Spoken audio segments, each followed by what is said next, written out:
Oke, terima kasih. Assalamualaikum warahmatullahi wabarakatuh. Halo sahabat Bawaslu, kembali lagi di FOM A Podcast, tempatnya ngobrol seru soal pemilu, pengawasan dan juga cerita menarik di Bawaslu Kabupaten Malang.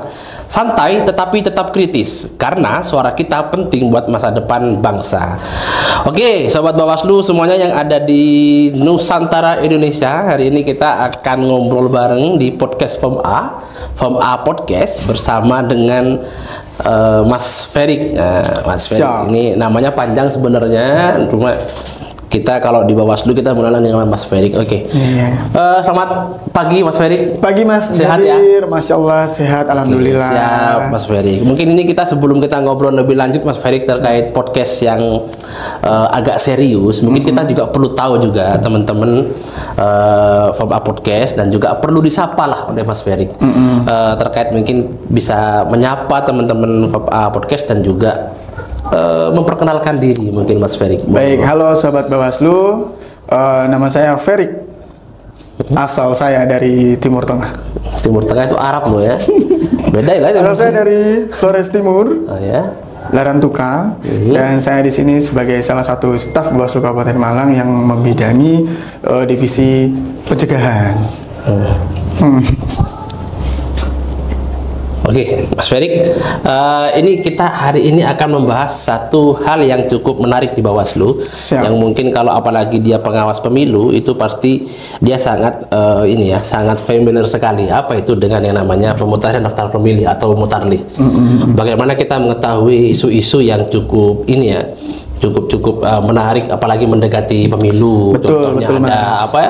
Beberapa daftar pemilih atau DPT ketika dicek ternyata sudah meninggal, ada yang pindah rumah, macam-macam. Itu menjadi kadang malah menjadi anekdot atau hal-hal lucu yang dibahas di kepemiluan kali ini, begitu ya. Mungkin untuk mengawali pembahasan kita tentang mutarlih Mas Ferik yang sangat panjang dan juga menarik tadi saya sampaikan, mungkin sobat awas atau juga sahabat-sahabat Bawaslu itu harus tahu terlebih dahulu sebenarnya mutarlih itu apa sih Mas Ferik? Bisa disampaikan dan diterangkan secara Siap Mas. Mutarlih itu banyak, mutar itu ada singkatannya Mas, kepanjangannya itu pemutahiran data pemilih. Tapi kebanyakan orang juga berasumsi bahwa bukan data pemilih tapi daftar pemilih. Padahal daftar itu yang kita susun sebagai data pemilih. Nah, mutarlih itu sendiri dilakukan oleh KPU dan diawasi langsung oleh Bawaslu, di mana di situ difungsikan untuk memperbaharui, memverifikasi dan memvalidasi data pemilih agar daftar pemilih yang digunakan dalam pemilihan ataupun pemilu itu benar-benar akurat, Mas. Jadi mungkin ini menjadi satu alasan kenapa ini juga menjadi hal yang penting untuk dilaksanakan tentang tahapan mutarlih ini. Iya, Mas. Tadi kan tentang evaluasi, juga validasi dan yang lainnya. Mungkin selain itu Mas Ferik, alasan lain mungkin kenapa sih mutarlih itu menjadi tahapan yang sangat penting diseriusi atau mungkin penting untuk dilewati sebelum nanti akhirnya akan ada yang namanya pemilihan. Pencoblosan. Itu apa Mas Ferik yang menjadikan mutarlih itu sangat penting? Mutarlih itu sangat penting Mas dalam setiap tahapan pemilu maupun pemilihan, karena daftar pemilih itu kan fondasi utama Mas. Betul. Fondasi utama dari pelaksanaan pemilu yang demokratis, yang bisa kita katakan demokratis dan berkualitas.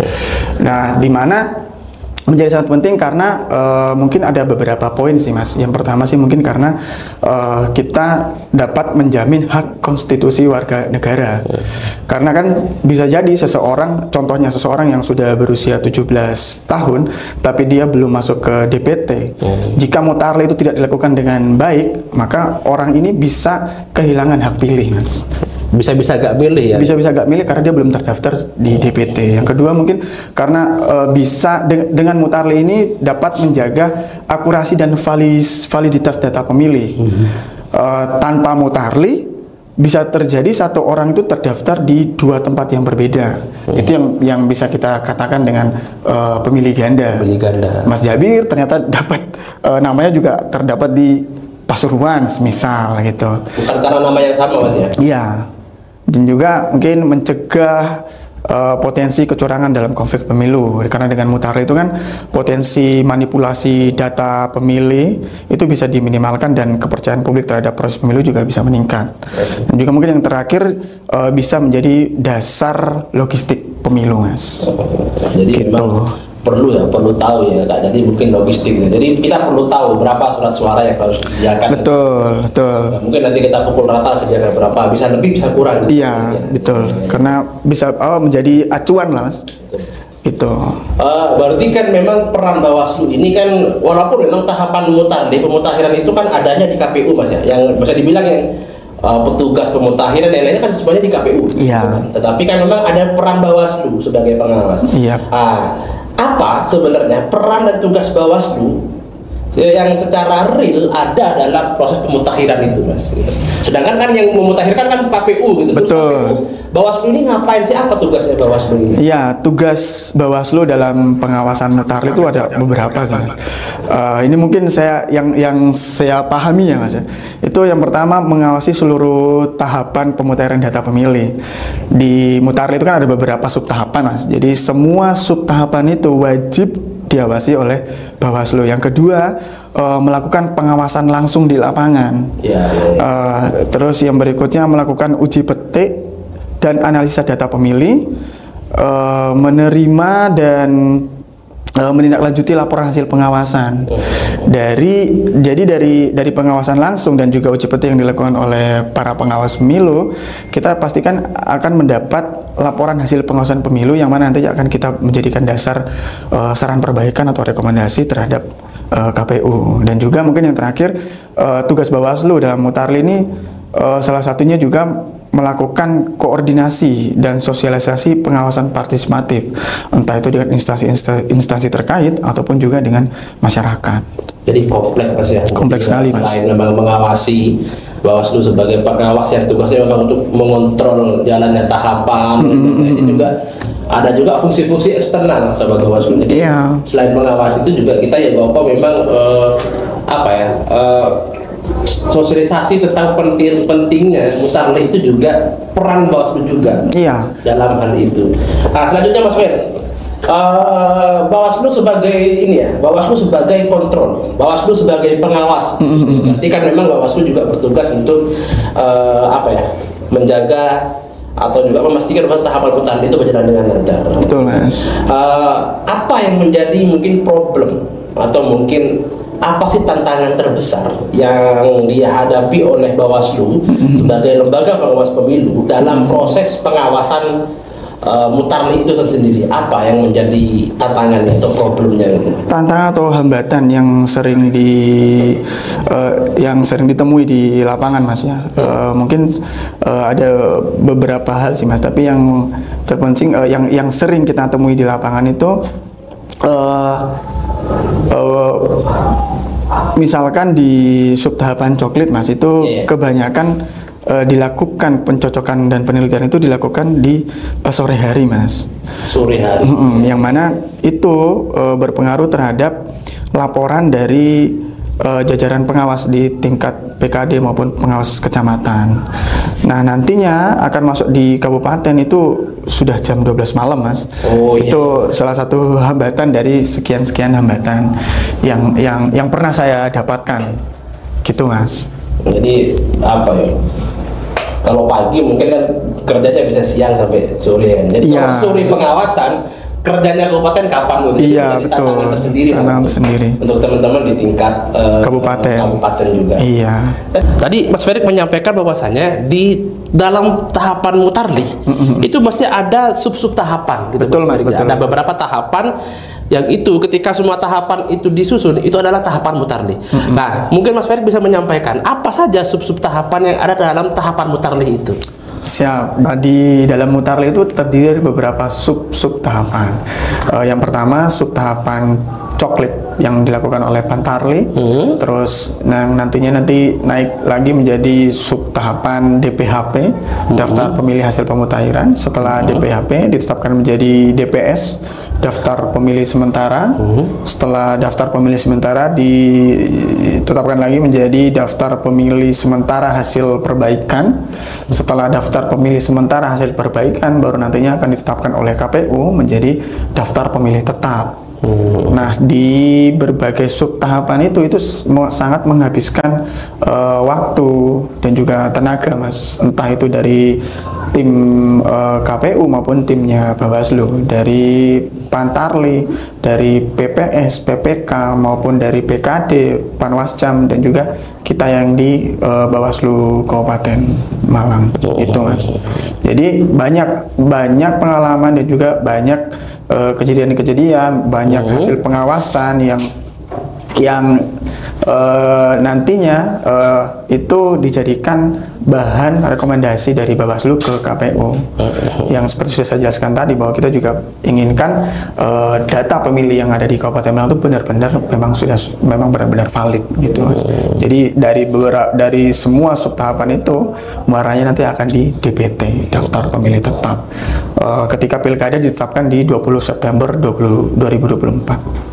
Jadi gitu, memang Mas. Ada kayak apa ya, adanya sub tahapan itu untuk memastikan memang data itu benar-benar valid gitu, Mas. Jadi betul, awal Mas. Dari bawah, terus ada DPS, DPSHP, terus dari itu diulang lagi menjadi DPS hasil perbaikan, sampai nanti akhirnya ada DPT. Gitu. Oke, Mas, mungkin juga ini salah satu tugas Bawaslu ini kan juga ada fungsi juga penanganan pelanggaran, Mas ya. Jadi ada juga mungkin tadi jenengan mengatakan adanya pengawasan, terus adanya temuan mungkin ternyata ada data yang seharusnya dia memilih karena dia sudah di umur untuk memilih tetapi tidak masuk DPT dan yang lainnya, atau mungkin juga dalam beberapa pengalaman ternyata di pemutakhiran itu juga kemungkinan akan ada pelanggaran-pelanggaran yang dilakukan gitu. Atau mungkin juga ada orang-orang yang ternyata dia itu aku milih tapi belum masuk daftar pemilih tetap. Nah, ini mungkin bisa juga disampaikan ke teman-teman Bawaslu, sobat Bawaslu semuanya.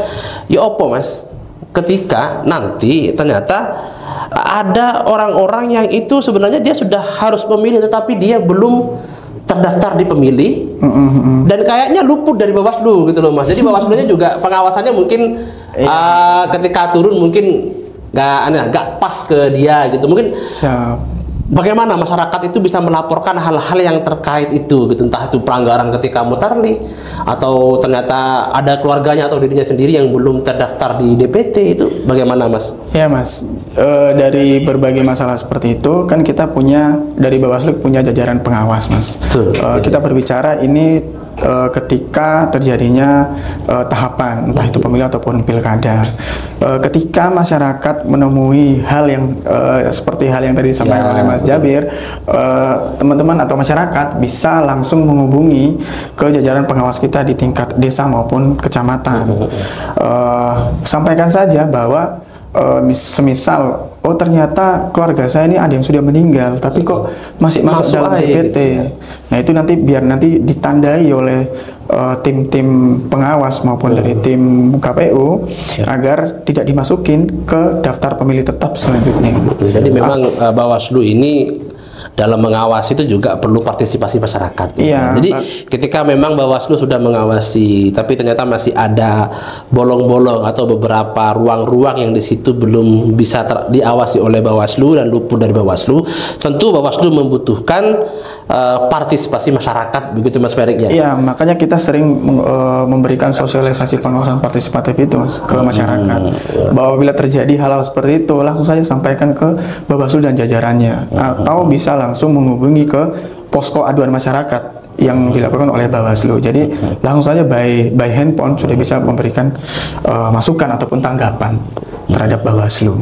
Oke, terima kasih Mas Ferik mungkin atas informasinya terkait tentang mutarli, mungkin sedikit cuilan-cuilan cerita dan cuilan-cuilan pengetahuan tentang mutarli ini bisa bermanfaat untuk sahabat Bawaslu. Dan lagi-lagi tidak ada bosannya kita Bawaslu menyampaikan ayo kita berpartisipasi dalam pengawasan Mutarlih juga, karena Bawaslu itu dengan luasnya Kabupaten Malang itu juga Bawaslu perlu sekali partisipasi masyarakat dalam mengawasi jalannya pemilu yang demokratis. Mungkin itu dari saya, terima kasih yang sebesar-besarnya, sampai berjumpa di Form A Podcast selanjutnya. Wallahul muwaffiq ila aqwamit thoriq. Assalamualaikum warahmatullahi wabarakatuh. Waalaikumsalam warahmatullahi wabarakatuh.